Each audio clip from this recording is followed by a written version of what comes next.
Senator King. I don't know if that's true, but we'll take it. Thank you, Mr. Chairman.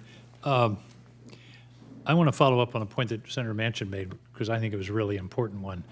We're turning away and losing veterans because of lack of staff. It's an enormous problem. I understand it's a problem throughout the society. Every business that I talk to is short of staff. But I want to talk about the staffing problem in the VA, and that's where you might be able to help us. There are two issues that I've identified. One is pay, and the other is red tape. Let's talk about pay for a minute. It's interesting. I'll submit for the record, Mr. Chairman, a chart from the VA on Vision 1 on time to fill. And it's interesting, what I'd like you to do is to do some additional research.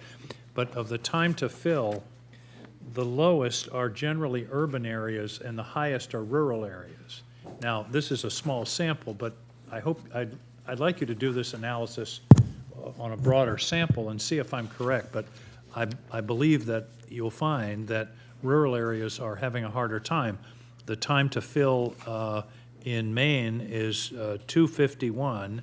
In White River Junction, it's 261. In Providence, it's 127. And so I think that's where we get to the pay part. And one of the differential in pay between different areas of the country, I think, is obsolete because people can work anywhere. You can now live in rural Maine and work remotely for the VA in Boston.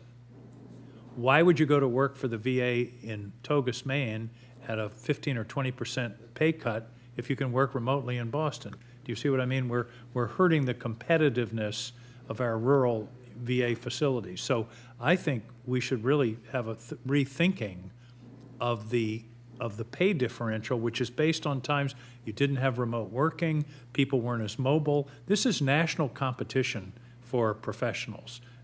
Ms. Therrett, you've nodded a few times. What do you think? So I think Mr. Perry and I may join forces on answering this question. I agree. I think the authorities that we have in the PACT Act have helped us to level some of those gaps or close some of those gaps that you've talked about between urban and rural because we're able to offer more incentives to those rural facilities. But I know that Togus is not competitive with Boston or New Bedford or Providence. We still have a long way to go, and then working with organizations like the Federal Salary Council and the Federal Prevailing Rate Advisory Committee, that's where I'm trying to spearhead some of these efforts at a broader level. I know Mr. Perry's team is working on one deliverable that we still owe the committee from the PACT Act, which is the Rural Recruitment and Retention Plan, where we can put more effort into reducing the red tape that you're seeing with the time to I haven't fill. gotten to that yet. Yeah. but look at the pay issue. I mean, I believe that the whole idea of differential pay in different regions based on cost of living is somewhat obsolete. Because when you're competing for a healthcare professional, they have nationwide choices. And to have a significant disadvantage in pay, I don't think it's any coincidence that White River and Togus are the ones that are lagging here because they both have really good management. I know the people at Togus, they're terrific. So it's not a management issue, it's that they've got to compete, and they have to compete with local hospitals. And that's a real problem. Let me talk about the red tape issue. Well, you know, here, again, let's go back to competition. To hire a professional at Togus or White River is around 250 days time to fill. At our Northern Light Healthcare facility, which is in the same region in northern and eastern Maine, it's 56 days. Maine Health, it's about 89 or 90 days, but significantly below. And yet that's who we're competing with. We have to really think hard about all the steps, and here's one of them. My understanding and my research tells me that there's something like 24 steps to hire somebody in the VA, and at Northern Light it's 7. We got to rethink that, it seems to me, and because again we're in a competitive situation. The net result is less service to veterans. So how do we do that? I don't think Walmart has to go through some regional center when they want to hire somebody in Brunswick, Maine, or wherever they have a store. why not empower the local managers if they have a need, give them a budget, they decide what they need, who they need, and do the hiring and hold them accountable. But don't have 24 steps in the process. Thoughts?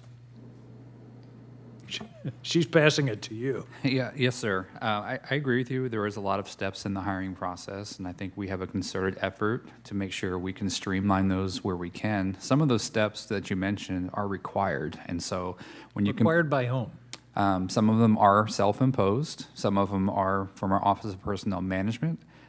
We have requirements around credentialing and privileging, so we have to make sure. But they work for you, or they work for Dennis. In other words, if they're required by us, let me know, because that's something we can Yes, fix. absolutely. If they're required within your system, that's what I want you to re-examine. And those are the ones that we are streamlining, sir, to make sure that we reduce those redundant steps. But there are requirements that we have to apply because it is just the federal rules that we have to comply with.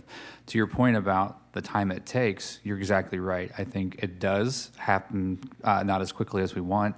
To make one point of clarification, the decision to hire is at the local level, and those budgets are managed at the facility level. So they have complete autonomy to decide when they want to hire and who they want to hire or for what types of positions. They still have to go through those 24 steps. Yes, sir. The steps do apply. So that's where we're looking to gain efficiency as many as possible. But Well, yes. I hope you can come back to this committee and show us some changes that will deal with this problem, because ultimately, I'm sorry, I know I'm over time, Mr. Chairman, but ultimately, this is all about service to veterans. Yes, sir. And you can have the best hospital in the world, but if they can't get an appointment because there's a lack of staff, then we're not meeting our commitment. Thank you, Mr. Chairman.